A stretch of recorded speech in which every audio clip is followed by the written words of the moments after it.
I was concerned about long-term care for my dad because I didn't know how he would adjust.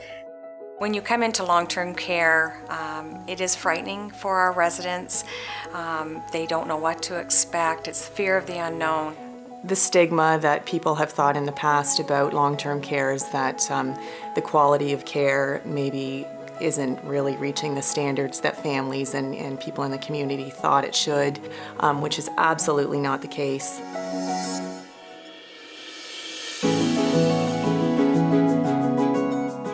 The decision to have my mom come to a long-term care home it's a challenging decision for anybody.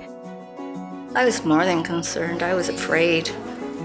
I thought he might sit in this room with his earphones on and listen to music and block things out. When the bed became available, I knew my dad would be anxious. I knew my mom was sick. And I knew on the Monday he'd be coming here. My parents were always together prior to coming here, and it was always our hope that they could be on the same floor, and if they couldn't have the same room, at least be fairly close together. Grant came down to reside on Memory Lane first, and he settled in fairly well, but there was kind of something missing, and we could all see that. At the same time, on the upper floors, Velma, her confusion was increased. She was unhappy. She was exit seeking. She wanted to go home. She was packing her clothes. Well, we are, first of all, very fortunate to have a social work within our home, and we collaborate with the social worker on many different aspects. It's been a while since we've been up. Having a full-time social worker in a long-term care home is actually very rare. The relationship I have with the residents at McCormick Home, I think, is really wonderful. And I really feel that my office or sitting with me, it's a place where they can feel safe and comfortable. Not only does she assist with activities, she's there for just consultation, for direction.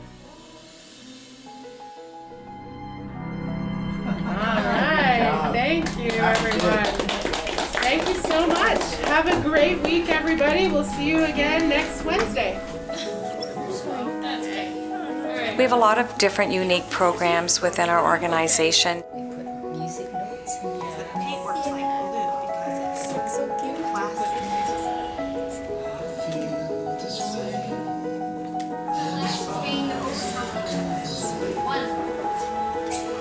We really promote independence, we promote activity, we engage our residents in as much as we can, both indoor and outdoor.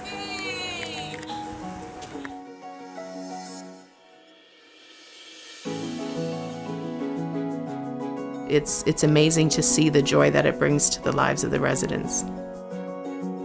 We have to make this a comfortable environment for them, and we want them to feel like this is home. What you do and what you don't do, what you eat and what you don't eat, and the activities you participate in, what you don't, we all have that choice, and that shouldn't end when you come to a nursing home. You don't like it? Take it easy. It's your home. You want to stay in pajama? Stay. It's your home. You have your dinner, and you've got two choices whether you want haddock or a sandwich or something, Sometimes I like the two choices. I like the two of them, I maybe can have a little bit of that as well, and they give me that, We have to encourage them to live. Just because they've come to long-term care, they don't stop living. It's more about how can we make that happen and ensure that they're as safe as they can be. What kinds of conversations do they like to have? Do they like to be on their own? Would they like to be in a social setting? Whatever their diagnosis is and whatever brings them into long-term care, they come with a past as well. You have some dignity here. You have your own space. She can make this room her home. We trust each other and try to love each other and then we talk about life.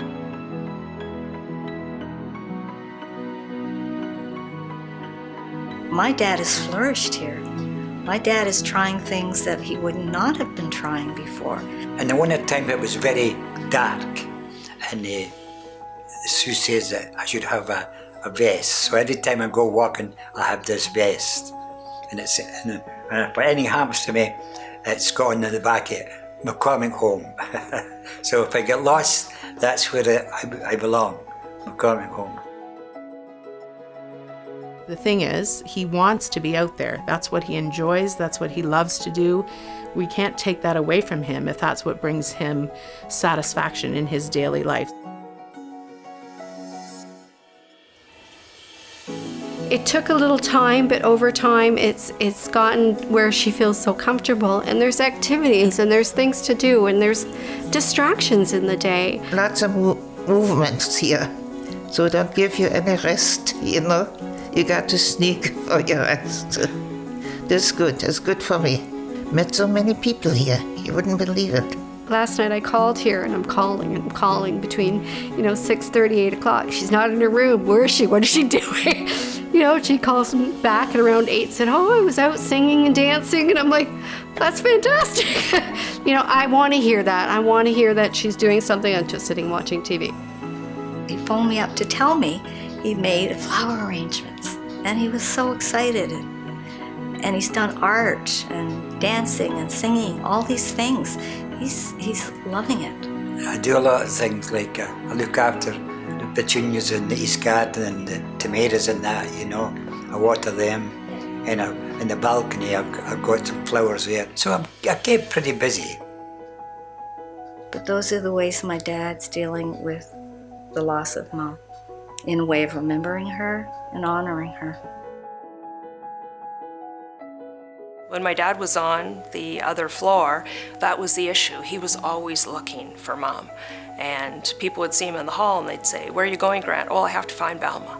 So he was constantly, he knew she wasn't there, and that was the issue. He was constantly leaving the unit to go and try to find her and was getting lost.